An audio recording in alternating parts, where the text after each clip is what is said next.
Our Bible word is 1 Samuel 10 verses 6.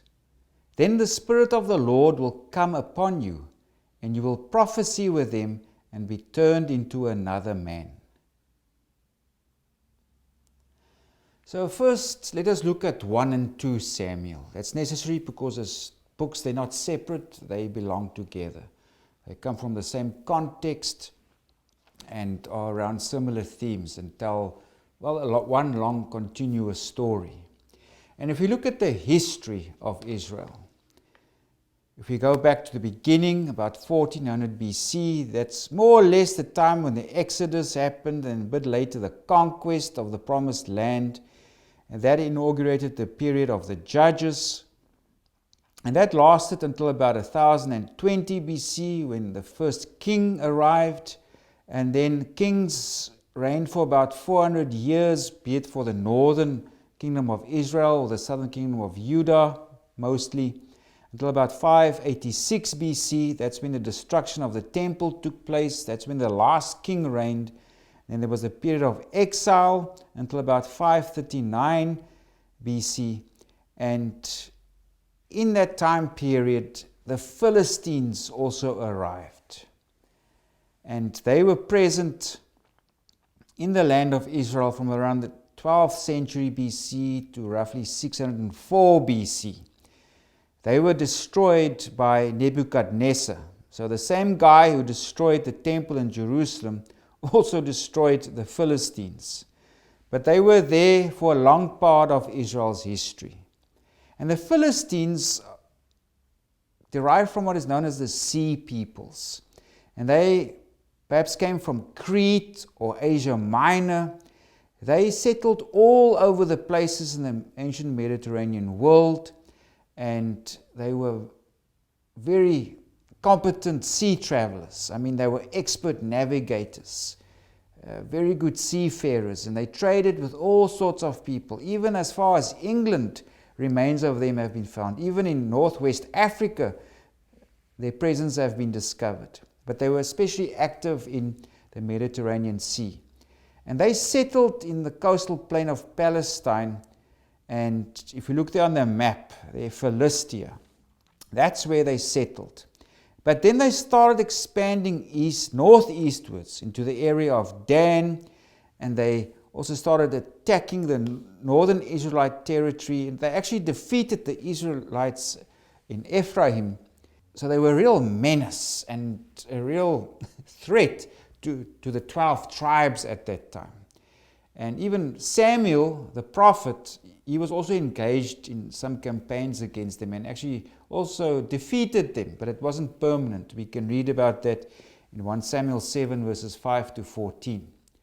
So the people, with this Philistine threat that's with him, they wanted to have a king now, to unite them and to get rid of this Philistine threat.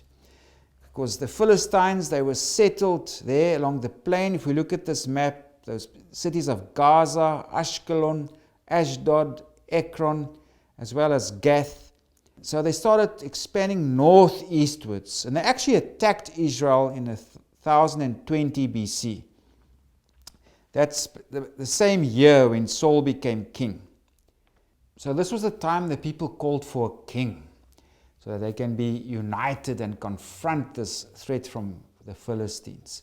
So this is what 1 and 2 Samuel is essentially about. It's how Samuel as a prophet, how he anointed Saul as king, but also then how Saul failed as king, and now Saul was replaced by David. So that's basically the structure also of 1st and 2nd Samuel. It contains stories of Samuel's birth and his ministry. It also contains the story of Saul, how he was anointed. But the most of 1st and 2nd Samuel is about David, King David. And also his capture of Jerusalem, when he brought the ark to Jerusalem, and also other events in the life of David. So this is the context that it refers back to, this time of Saul and David, and this fight against the Philistines. But also we must understand 1 and 2 Samuel as part of what is known as the Deuteronomistic history. And this refers to some books in the Old Testament. They contain similar themes and ideas. And the way we have these books came about after the time of the exile. So they have a particular outlook, a particular theology, and it's derived from themes that we find in the book of Deuteronomy. And some of these themes include that only Yahweh must be worshipped. Only Yahweh must be worshipped within Israel. And also worship must be centralized in Jerusalem. Because at this place there were altars and high places all over where people brought sacrifices. Also later on they became places of idolatry. They went after Baal and Asherah or whatever other gods. So the idea of this Deuteronomistic history is no, get rid of those places. There must only be sacrifices in Jerusalem, in the temple.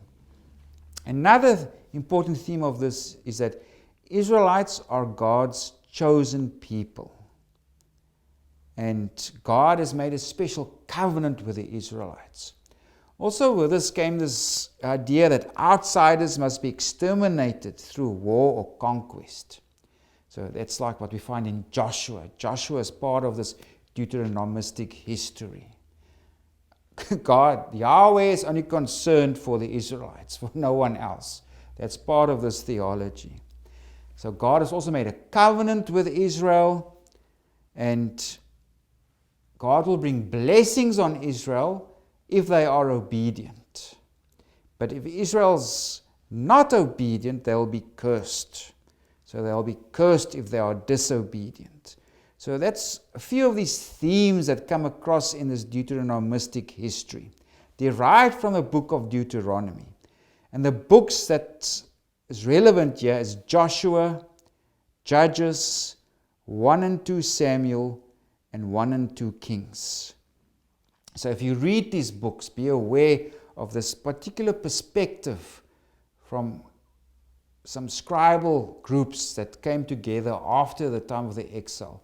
And they used previous traditions and they wrote these books with this theology in view. Israel's God's special people. There's a covenant with Him. They must obey. If not, they will be cursed and punished, because now they are in exile and now they see the consequence of disobedience. So they write with the benefit of hindsight, so to speak. This is what happens, and this is what we had, a covenant, but the covenant was not kept with God, and now we are suffering the consequences of that through exile. So, part of the Deuteronomistic history. So overall, 1 and 2 Samuel fits in this context of roughly, or it speaks to the history of roughly 1020 BC. When the Philistines started going or invading more and more Israelite territory, and people started calling for a king. And of course, Saul was anointed, and eventually after him, David as well. So if I focus now on our current Bible passage, if we look at the larger unit, it's the arrival of the monarchy in Israel. And that's from chapters 8 to 15. And specifically the anointing of King Saul. That's from chapters 9 verses 1 to 10 verses 16.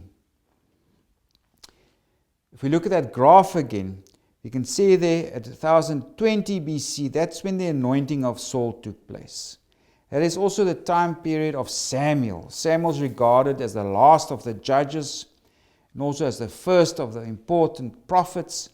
And it's also when the monarchy arrived in Israel, when the activity of the prophets took place. So the prophets were active mostly when kings were active. And we'll look more at the activity of the prophets a bit later. But the story goes that Saul, he was the son of Kish, who was quite an important man in the tribe. And Saul is also explained he was a tall man, quite an impressive individual. And he was out searching for his father's donkeys. And they walked back and forth looking for the donkeys, and they couldn't find them. And Saul wanted to return, but his servant with him said, "No, there's a man here called Samuel, and he might be able to help us. And Saul then said, well, we can't go to him, we don't have a gift for him. Because it was customary at this time, if you go to see a prophet or a seer, that you give him a gift, whether big or small, it doesn't matter. So the servant said, well, I have a quarter of a silver shekel. We can give that to him. So they went to Samuel's village. There were some young girls drawing water, and these girls told him, well, Samuel is here. He went up to a high place there, because there was some special religious ceremony that was taking place. And this was also, now according to Samuel, orchestrated by God, that Saul would come to Samuel, because God had also revealed to Samuel this would become the king of Israel. So Samuel sees Saul, he recognizes Saul, that this man is now chosen by God to be king, and he invites him to a meal at the high place. Saul sits at the head of the table, so they sit there having a feast along with other people. And then he also goes with Saul goes with Samuel to Samuel's house. They go to the rooftop. There they have discussions, and Samuel wants to prepare him for his anointing as king. And then the next morning the anointing actually took place. He took oil and threw it over Saul's head. That's what anointing actually means, is when you pour oil over somebody's head. And in Israel that meant anointing a priest or a king or even a prophet. They were anointed that way. Now Saul was actually anointed as king in 3 stages, or he became king in 3 stages. First there was the anointing by Samuel. Then he was chosen by Lot, that we can read in chapter 10. And then he was also confirmed as king by public acclamation, that we can encounter in chapters 11. So this was the way that Saul became king, in these 3 stages. He was first anointed, chosen by Lot, and then confirmed by the public. And Samuel also tells Saul there will be 3 signs that will confirm God's choice of him. And the first sign is that Saul will meet 2 men who will verify that Kish's donkeys had been found. In other words, Kish, his father, that his donkeys had been found. So Kish doesn't have to worry anymore about Saul's welfare. The second sign is that 3 men will meet Saul and offer him 2 loaves of bread. Now these men, they will be on their way to worship God at Bethel, but they will meet Saul on the way. So that's a second sign that you'll be given. The last sign is that there will be a procession of a large group of prophets, and they will meet Saul outside the hill of God. And this is, once Saul has met them, this is what will happen, and that's our Bible word. Then the Spirit of the Lord will come upon you, and you will prophesy with him and be turned into another man. So these prophets, they were prophets of Yahweh, and they were enthusiasts for Yahweh, and they said you must only worship Yahweh. And it's often explained that they were filled with spirit, and they would enter states of trance, what we would also call today altered states of consciousness. They would go into trance, and they would speak differently, they would act differently. And now Samuel tells Saul here, this is what will happen to you. You will be associated with these prophets. You will enter a state of trance with them. Now Samuel was actually a leader of this first group of prophets. And these prophets, it's said that they come together in groups of 50 or 100. They consisted mostly of young men. Their activities were associated with music. And like I said before, they were strong enthusiasts for Yahweh. And they prophesied for Yahweh, etc. So somehow Saul the king, he would become part of this band of prophets. And God's Spirit will come on him, and he will also enter these altered states of consciousness and prophecy with them. And this is how people also recognize, now you have been chosen as the king of Israel. So what Samuel told him about that he will receive God's Spirit, that actually happened. If we now go to verse 10. When they came there to the hill, there was a group of prophets to meet him. Then the Spirit of God came upon him, and he prophesied among them. So Saul became part of this group of prophets. But also when he returned home, other people saw him as belonging to this group of prophets. That was a sign for them also. He's the king.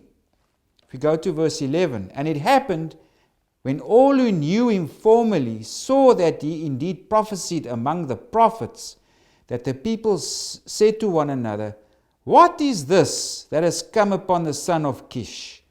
Is Saul also among the prophets?" So there's also a sign to them. Indirectly, this man has been chosen by God as king.